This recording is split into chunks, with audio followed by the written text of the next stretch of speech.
Shalom, Bapak Ibu. Di Alkitab ada bangsa-bangsa yang lahir dari mujizat, Bapak Ibu.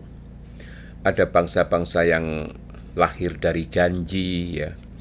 Ada bangsa yang lahir dari peperangan, Bapak Ibu. Tetapi ada juga bangsa yang lahir dari luka hati, Bapak Ibu. Dan salah satu bangsa itu adalah bangsa Idumea, Bapak Ibu. Nama mereka jarang dikotbahkan, ya, jarang dibicarakan, tetapi jejak mereka itu seperti bayangan merah di dalam sejarah Alkitab, Bapak Ibu. Mereka bukan bangsa asing sepenuhnya, ya. Mereka adalah saudara, Bapak Ibu.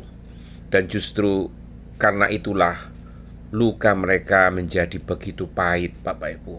Idumea adalah anak dari Esau, Bapak Ibu. Bangsa Idumea berasal dari Esau, saudara kembar Yakub ini, ya.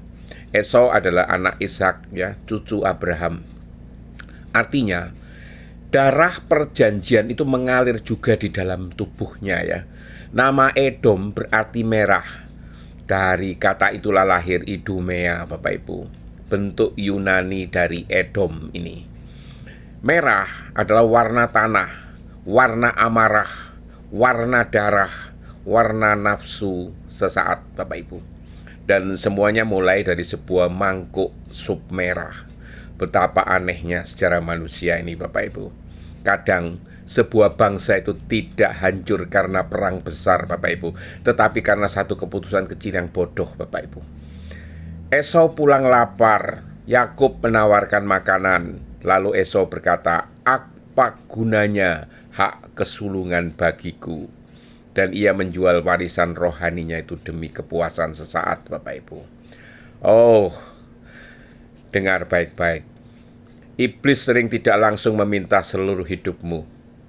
Ia hanya meminta satu kompromi kecil, satu mangkuk kacang merah, Bapak Ibu, satu keputusan emosional, satu kenikmatan sementara.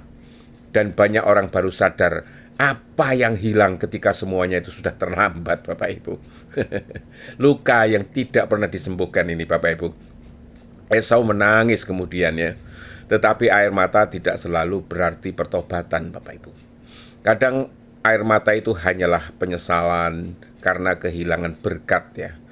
Esau menyimpan luka kepada Yakub, dan luka pribadi itu diwariskan, ya, menjadi kebencian nasional. Inilah awal Idumea, Bapak Ibu.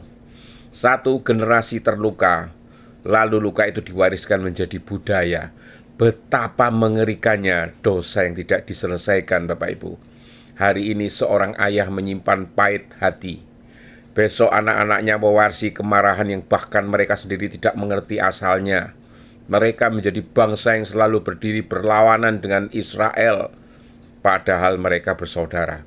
Dan inilah tragedi terbesar dosa, Bapak Ibu. Inilah saudara yang menolak untuk menolong, Bapak Ibu. Ketika Israel keluar dari Mesir dan berjalan di padang gurun, mereka meminta izin melewati wilayah Edom. Tetapi Edom menolak, bahkan keluar membawa pedang. Bayangkan itu, saudaramu sendiri melihat penderitaanmu dan bukannya membantu, malah menghalangi. Bukankah dunia juga penuh dengan Idumea modern, Bapak Ibu? Orang yang seharusnya memahami kita justru melukai kita. Orang yang tahu kelemahan kita justru mempermalukan kita. Kadang pengkhianatan terdalam itu tidak datang dari orang asing, Bapak Ibu, tetapi dari mereka yang pernah makan semeja dengan kita. Ini. Nah, roh Idumea, iri hati kepada pilihan Tuhan ini, Bapak Ibu. Mengapa Edom begitu membenci Israel? Karena mereka tidak pernah berdamai dengan pilihan Tuhan. Mereka hidup dengan kalimat, "Itu seharusnya milikku." Oh, ini racun yang sangat tua, Bapak Ibu. Lucifer jatuh karena itu. Kain membunuh karena itu. Saul mengejar Daud karena itu. Iri hati kepada kasih karunia orang lain. Edom tidak bisa menerima bahwa Yakub dipilih Tuhan. Dan banyak jiwa hari ini hidup menderita karena terus membandingkan diri, Bapak Ibu. Itulah mengapa dia tidak diberkati, Mengapa aku tidak? Mengapa hidupnya lebih indah? Dengarkan ini baik-baik. Selama engkau sibuk iri pada panggilan orang lain, engkau akan kehilangan tujuan hidupmu sendiri. Esau kehilangan masa depan bukan karena Yakub terlalu jahat, Bapak Ibu, tetapi karena Esau terlalu murah menghargai perkara rohani, Bapak Ibu. Nabi Obadya dan penghakiman atas Edom ini, ya. Satu kitab kecil di dalam Alkitab itu berbicara hampir sepenuhnya tentang Edom, yaitu kitab Obadya, Bapak Ibu. Mengapa Tuhan begitu keras kepada mereka, ya? Karena Edom bersukacita ketika Yerusalem jatuh. Mereka berdiri di persimpangan jalan dan menyerahkan saudara-saudaranya kepada musuh, Bapak Ibu. Mereka mengambil keuntungan dari penderitaan Israel. Oh, betapa Tuhan itu membenci kita yang seperti ini, Bapak Ibu, ya. Ada orang yang diam-diam senang melihat orang lain jatuh, tersenyum ketika orang gagal, merasa puas ketika orang dipermalukan. Itu roh Edom, Bapak Ibu. Tetapi Tuhan berkata, jangan memandang rendah hari kemalangan saudaramu. Hati Tuhan selalu menguji, Bapak Ibu. Apakah reaksimu ketika orang lain jatuh? Apakah engkau mendoakan atau diam-diam menikmati? Nah, ada ada darah Idumea, ya, yang ada di tahta, Bapak Ibu, yaitu Herodes, Bapak Ibu. Tahukah Bapak Ibu, Raja Herodes yang mencoba membunuh bayi Yesus adalah seorang Idumea, Bapak Ibu. Betapa simbolisnya itu, ya. Roh Edom masih mencoba membunuh benih janji Tuhan. Herodes takut kehilangan tahta karena roh Idumea selalu takut terhadap pemerintahan Allah. Ia ingin tetap menjadi raja atas hidupnya sendiri, dan setiap kali manusia menolak tunduk kepada Kristus, roh Edom sedang bekerja, Bapak Ibu. Nah, ini ada sebuah pelajaran rohani dari Idumea, ya. Tepatnya bukan sebuah, ya. Ada 5 pelajaran rohani dari Idumea. Yang pertama, jangan menukar kekekalan dengan kenikmatan sesaat ini. Esau lapar sesaat, tetapi kehilangan warisan seumur hidup. Dunia modern menjual sup merah setiap hari, Bapak Ibu. Kenikmatan instan, dosa instan, kepuasan instan, tetapi banyak orang kehilangan damai, keluarga, bahkan jiwanya. Apa gunanya memuaskan daging sebentar jika rohmu menjadi miskin? Itu loh. Yang kedua, Bapak Ibu, jangan mewariskan kepahitan. Esau terluka, Edom mewarisi kebencian. Bapak Ibu dan saudara-saudara yang terkasih, ampunilah sebelum luka itu menjadi warisan.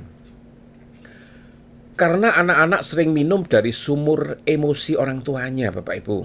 Jika hati kita penuh rasa pahit, ya, generasi setelah kita bisa tumbuh tanpa kasih, Bapak Ibu. Nah, yang ketiga, Bapak Ibu, jangan bersukacita atas kejatuhan orang. Ini penting. Ketika Yerusalem jatuh, Edom bersorak dan Tuhan murka, Bapak Ibu. Jangan pernah menikmati penderitaan orang lain. Hari ini dia jatuh, besok bisa jadi kita yang jatuh. Orang benar itu menangisi kehancuran, melihat kehancuran, bukan menari di atasnya, Bapak Ibu. Yang keempat, Tuhan menolak kesombongan ini.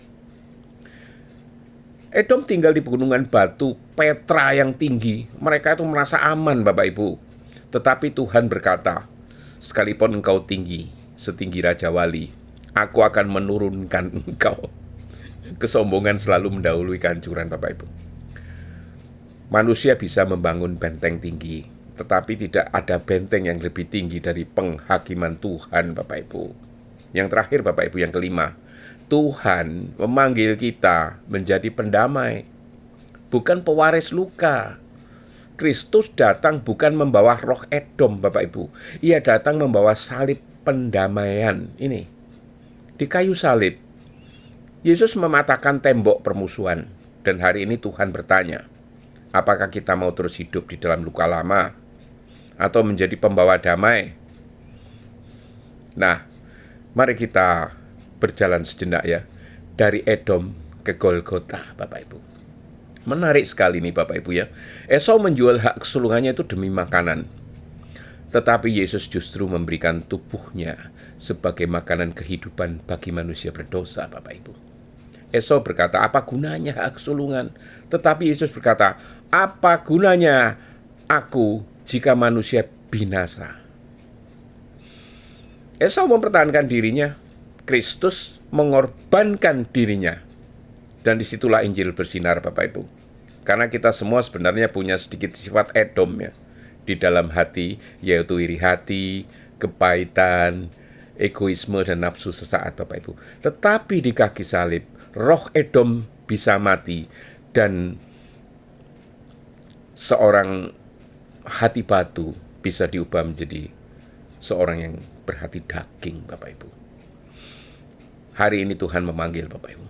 Jangan jadi Edom modern ya. Jangan menjual kekudusan itu demi kesenangan. Jangan memelihara luka turun-temurun ya. Jangan iri kepada kasih karunia orang lain. Jangan menertawakan kejahatan saudaramu. Karena dunia tidak membutuhkan lebih banyak Edom Bapak Ibu.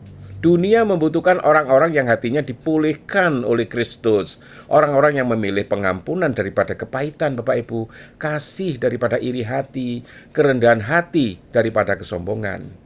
Dan ketika dunia penuh saudara yang saling melukai, jadilah seperti Yesus yang tetap membuka tangannya bahkan kepada mereka yang menyalibkannya. Shalom Bapak Ibu. Semoga Tuhan memberkati.